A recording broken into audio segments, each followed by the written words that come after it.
We are at the end of our 2 minutes, and this segment's probably going to be kind of short, but basically the recipe says to let it sit for about 15 minutes.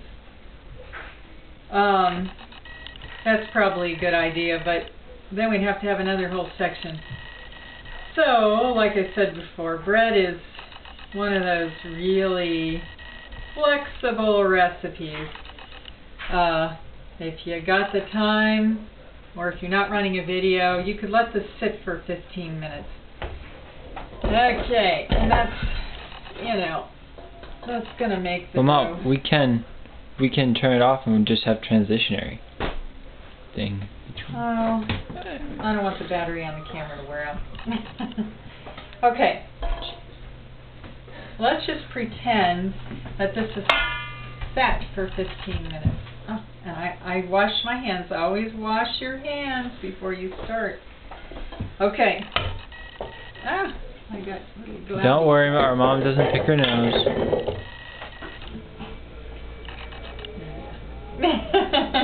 Yeah. Okay. Let's see. We put in 9 cups of flour. Let's put in 9 more. The recipe actually says about 13 cups, but it's never been enough for me, so. Alright. And, it's never enough. Okay. I'll start measuring. Okay.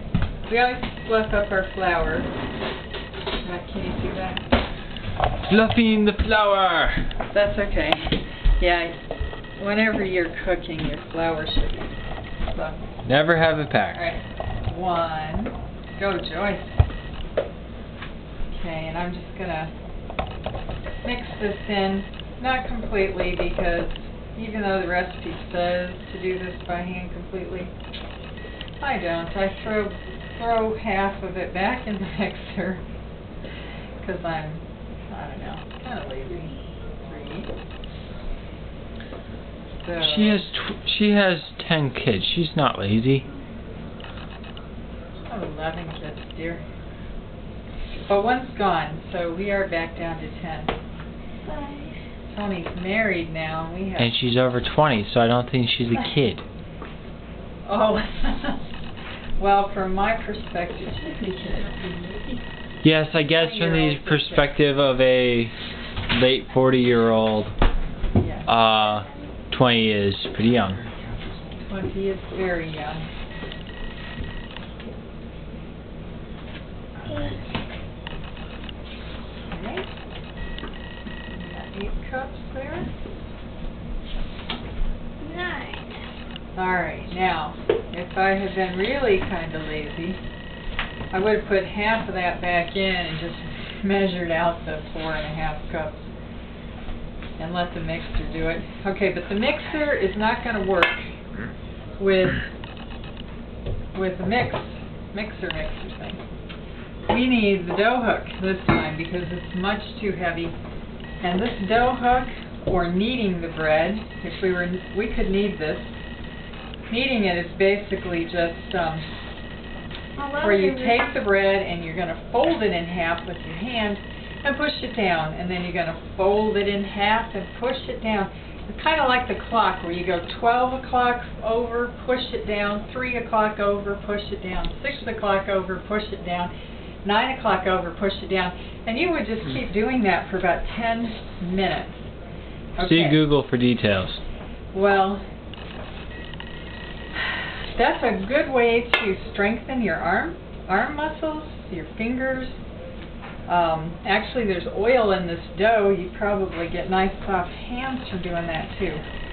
But it's kind of ooey gooey, like you're probably seeing right now. My hand is getting all ooey gooey.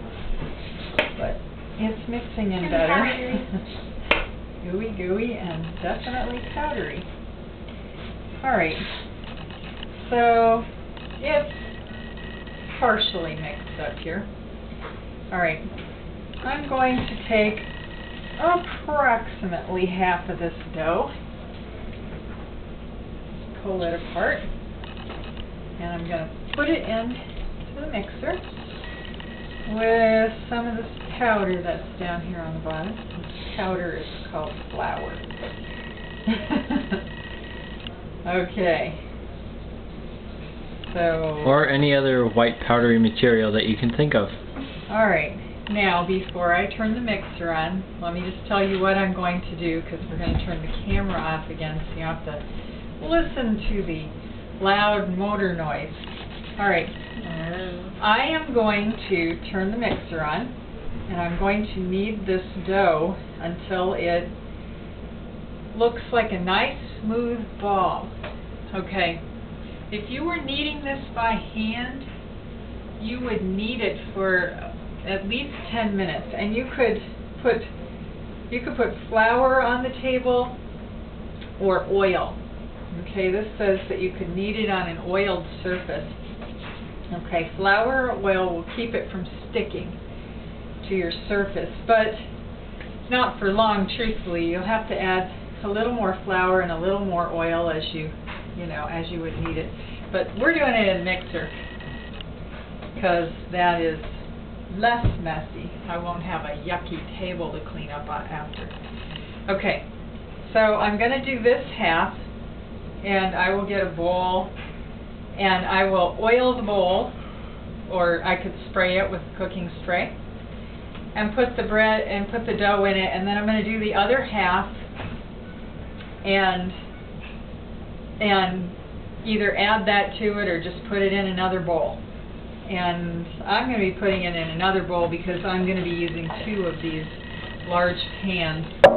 So half and half. And